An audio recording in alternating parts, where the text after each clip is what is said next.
Hey guys, welcome my YouTube channel story media. आज का horror story का title sir कटा भूत है। कहानी की शुरुआत कुछ इस तरह से एक समय की बात है। एक लड़का जिसका नाम मयंक है, वह एक मल्टीनेशनल कंपनी में ब्रांच मैनेजर की जॉब करता था। एक दिन मयंक को ऑफिस से घर जाने के लिए लेट हो गया था। सर्दी की मौसम होने के कारण रात भी जल्दी हो गई थी। ठंड भी बहुत शुरू हो चुकी थी। रास्ते में चलते चलते मयंक को अचानक एक आवाज सुनाई दी, रुक जाओ। मयंक वहीं पर ही रुक गया और पीछे मुड़ के देखा, लेकिन पीछे कोई भी नहीं था। फिर से वही आवाज सुनाई दी, सामने देखो। जैसे ही मयंक ने सामने देखा तो उसे जमीन पर कुछ चमकती हुई चीज दिखाई दी। मयंक दौड़ के उस चीज के पास गया और देखा तो यह कोई साधारण चीज नहीं थी, बल्कि एक चमकता हुआ हीरा था। उसने वह हीरा अपने हाथ में लिया। उसकी चमक देखकर मयंक की खुशी का पार ना रहा।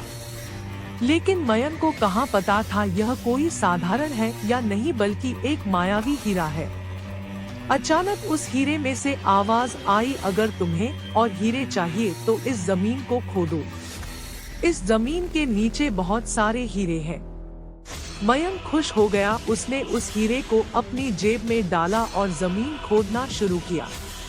करीबन 2 फीट खोदकाम करने के बाद अचानक मयंक डर के मारे चिल्लाने लगा। इसके कारण उसका संतुलन खो गया और जमीन पर गिर पड़ा, क्योंकि उस गड्ढे में से हीरे मोती नहीं बल्कि किसी इंसान का कटा हुआ सर मिला।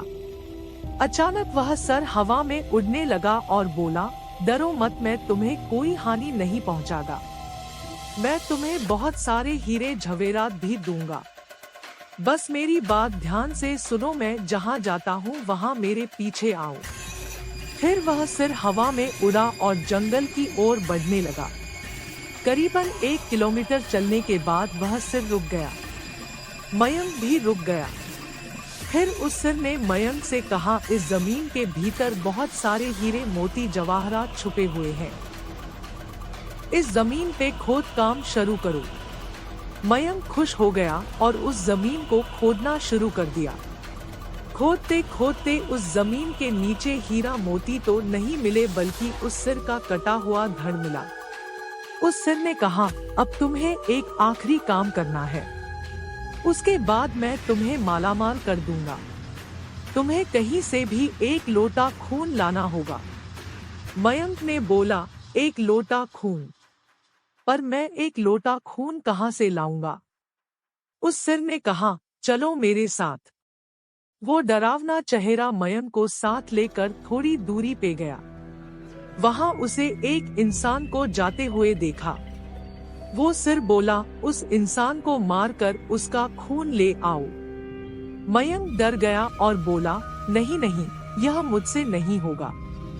मैं यह नहीं कर सकता। अगर तुमने यह काम नहीं किया तो मैं तुझे बहुत बड़ी मुसीबत में डाल दूंगा। फिर तुम्हारी पूरी जिंदगी नर्क बन जाएगी।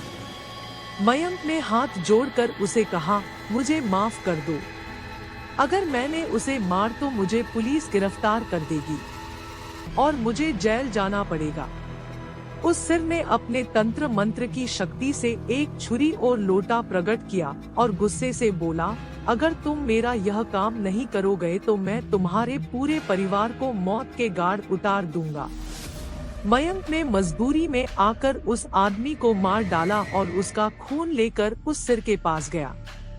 वो सिर खून को देखकर बहुत खुश हुआ और बोला, यह खून मेरे शरीर पे डाल दे।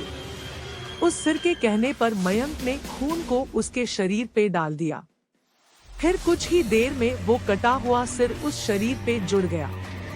यह सब देखकर मयंक की हालत अब खराब होने लगी। वो उस भूत को देखकर काफी डर गया। जैसे ही वो भूत जिंदा हुआ तो जोर जोर से हंसने लगा और डरावनी आवाज में बोला, तुमने बहुत बड़ी गलती कर दी कि तुम्हें मुझे फिर से जिंदा कर दिया। अब मैं सिर्फ तुम्हें ही नहीं बल्कि इस पूरे शहर को मौत के गाढ़ उतार दूंगा। के मारे मयंक के मुंह से आवाज भी नहीं निकल रही थी। वो अपने जान बचाने के लिए वहां से दौड़ा, लेकिन उस भूत ने छलांग लगाकर मयंक को जमीन पे गिरा दिया और बोला, मुझे बहुत भूख लगी है, अब मैं तुम्हारा मांस खाऊंगा। जैसे ही उस भूत ने मांस खाने के लिए आगे बढ़ा कि तुरंत ही उसका सिर धड़ से अलग हो गया। मयंक समझ नहीं पाया कि आखिर यह चमत्कार हुआ कैसे। जब मयंक ने पीछे मुड़कर देखा तो एक अघोरी बाबा खड़े थे। उस अघोरी बाबा ने कहा, जब तुम उस आदमी को मारकर उसका खून ले जा रहे थे तभी मैंने देख लिया था और समझ गया कि कुछ तो बुरा होने वाला है, इसीलिए मैं तुम्हारे पीछे पीछे यहाँ तक चला आया और मैंने अपनी मंत्र की शक्ति से उस भूत को फिर से मार दिया। अब तुम निश्चित होकर अपने घर जाओ, अब तुम पर कोई खतरा नहीं है। आज भी मयंक उस बात को याद करता है तो उसकी रूह तक कांपने लगती है। दोस्तों, आपको यह कहानी कैसी लगी प्लीज हमें कमेंट करके जरूर बताएं।